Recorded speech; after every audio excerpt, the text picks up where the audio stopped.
दोस्तों कुंडू न्यूज में आपका स्वागत है। चैनल को लाइक व सब्सक्राइब करें।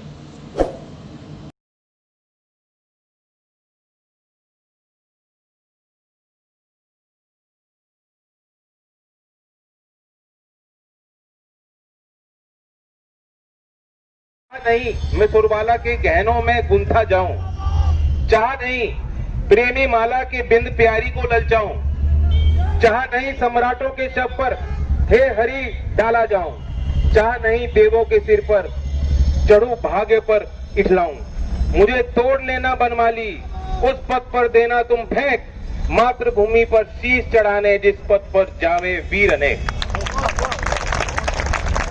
राष्ट्रीयता की भावना है और ये दर्शा रही है कविता कि जो लोग समाज में दूसरे के लिए करते हैं, कुर्बानी देते हैं, सभ्य समाज में उनकी इज्जत, उनका सम्मान हमेशा रहता है, उनका नाम हमेशा रहता है। ऐसे ही एक वीर जो हमारे बागपत के, मैं उनके यहाँ से, उनके गांव से उनको श्रद्धांजलि दे के आया, गलतान सिंह जी, नाम जान गए होंगे। मैं उसी दिन वहीं था और वे अकेले नहीं, 60 किसान मारे गए, 60 से ऊपर होंगे और सरकार उन्हें कुछ मान नहीं रही। इतिहास में कभी इतना अनुशासित आंदोलन नहीं हुआ, वरना हम लोग इतनी भीड़ देख करके हम लोग भी ज्यादा अति उत्साह में कुछ कर देते थे। लेकिन लड़के भी रुके हुए हैं आपके, बहुत समझदारी से काम कर रहे हैं, लेना भी समझदारी से। हम हिंसा नहीं चाहते, हम कुछ बिगाड़ना नहीं चाहते, हमारा नुकसान होगा, हम कुछ उजाड़ने नहीं आए, हम निर्माण करना जानते हैं। देश के किसान, देश का निर्माण उन्होंने किया है।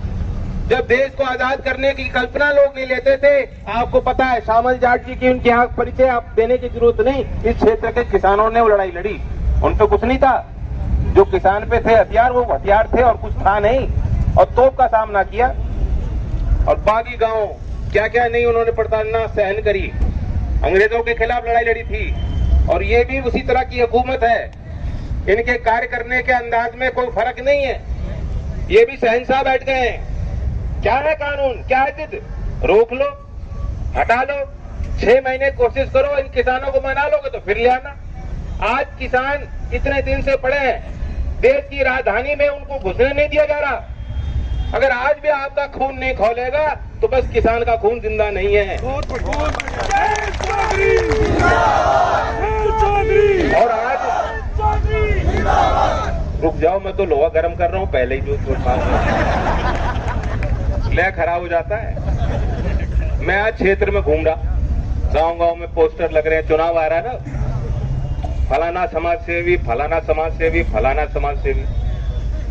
चौधरी साहब की भी फोटो लगा रखी है, ऐसा कोई पोस्टर नहीं दिखा जिसमें चौधरी साहब की तस्वीर नहीं लगा रही। मैं नेताओं को एक बात कहना चाहूं, कोई भी नेता, अभी चुनाव आ रहे हैं, जनता देख रही है, चौधरी साहब की तस्वीर आप लगा रहे हो, चौधरी साहब के विचारों को भी समझो, उनके संघर्ष को समझो, उनकी विरासत को समझो, उसे आगे बढ़ाने का काम करो। जो कोई नेता जिला पंचायत या प्रधानी का चुनाव हो और इस आंदोलन में योगदान न दे, उनका इलाज भी ठीक कर देना। वोट देने की जरूरत नहीं है, और समाज सेवी नहीं चाहिए हमें। किसान की सेवा करो, किसान की जो देशभक्त है। काफियों का इलाज बांध दिया आज मैंने।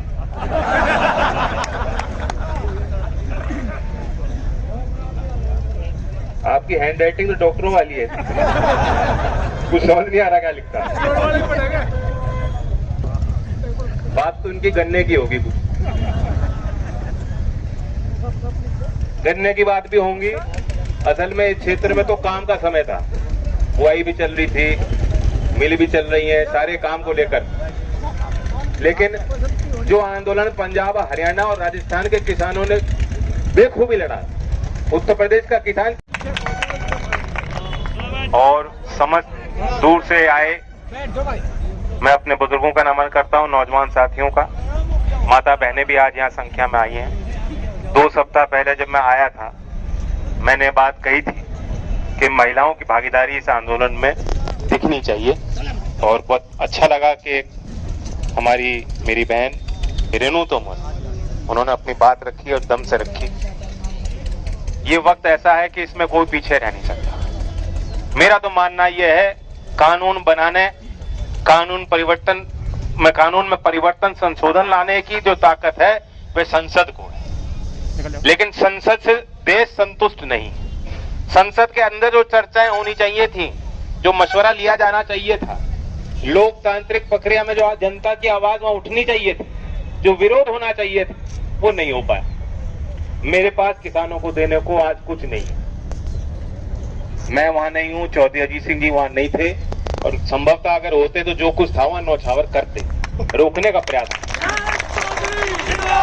लेकिन अभी चौधरी साहब ने बताया चौधरी चरण सिंह जी के इतिहास के संबंध में, अगर कोई जानता है, क्षेत्र का बच्चा जानता है कि चौधरी चरण सिंह जी और उनके परिवार की क्या सोच थी। आपने उनको खड़ा किया, ताकत दी। आप लोगों का आशीर्वाद नहीं होता, क्षेत्र इस धरती का आशीर्वाद नहीं होता, तो इस देश में झोपड़ में रहने वाले किसान को हिम्मत नहीं मिलती कि हम सरकार को हिला सकते हैं। आपके इस दृढ़ निश्चय के आगे सरकार झुकेगी। किसान झुकना नहीं जानता। तपती गर्मी हो, सर्दी हो, सब कुछ अगर देश में कोई झेल सकता है वो किसान और किसान का खून है। मेरे पास देने को कुछ नहीं, लेकिन मेरा खून मुझे ललकार रहा था, इसलिए मैं यहाँ खड़ा हूँ आपके साथ। और एक दूसरे का सहारा बनके ही रास्ता बनेगा। लोहा गर्म है। मैं जानता हूं कि सुप्रीम कोर्ट के 2 दिन के टिप्पणी से और फैसले से थोड़ी राहत, थोड़ी सी सांस किसानों को मिली, लेकिन थोड़ी सी है, ज्यादा नहीं। समझ रहे हो इशारे को? अब नौजवान तो जानते, क्रिकेट देखते हैं, टेस्ट मैच होता है, टेस्ट मैच में ड्रिंक्स इंटरवल होता है, चाय के लिए ब्रेक होता है, लेकिन बैट्समैन जो अपने ग्लव उतार लेता है, वापिस पवेलियन नहीं लौटता हो कि मैच खत्म हो लिया, और तुरंत चाय पी के तुरंत फिर जो है बल्ला संभालना पड़ता है। यहाँ किसानों की भी वही स्थिति है। अगर आप लौट जाओगे सोच के लड़ाई लड़ ली, जीत गए, ध्यान करो पिछले लोकसभा चुनाव में काउंटिंग हो रही थी, कभी मैं आगे कभी पीछे, और थोड़ा मैं आगे होता था, आप जो है राहत की सांस लेते थे कि हो लिया काम, जीत गए। ऐसे ही था कि नहीं? लेकिन आखिर में परिणाम उल्टा पाया।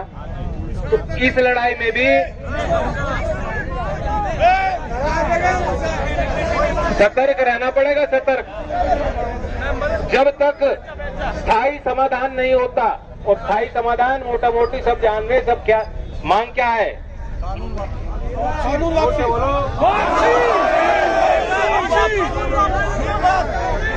मैं इस राय का हूं कि आपको बहुत धैर्य के साथ, अभी तो लड़ाई अधूरी रही है। ये मत सोचना कि काम हो लिया घर लौटो।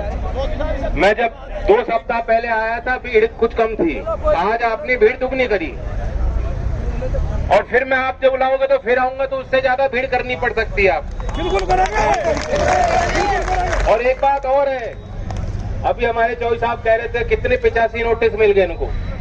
नोटिस मिल रहे हैं, किसानों को दे रहे हैं। ये प्रशासन ऐसा है, ये सोच रहा है कि आपको किसी तरह जो घर बैठा दे, यहाँ से हटा दे, घर से ना निकले।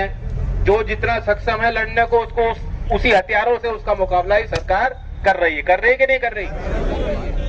नोटिस क्या चीज है? मैं तो लोकदल के कार्यकर्ताओं को खास तौर से कहना चाहता हूँ, नोटिस फाड़ देना। कोई नोटिस देना है क्या, जैन जी को दे दो सारे नोटिस। वो आज तक चौधरी अजीत सिंह जी पे कोई लांछन लगा है क्या? कोई लगा सकता है? हमें दे दो नोटिस, हम देखेंगे क्या होता है उनका। ज्यादा कुछ तो मुझे कहनी नहीं थी। एक बड़े वरिष्ठ लेखक थे, उनकी कविता मैं आपको सुनाना चाहता हूँ, मलखान सिंह चतुर्वेदी। और उनकी विशेषता ये थी कि प्रकृति के बारे में लिखते थे, और प्रकृति के सौंदर्य और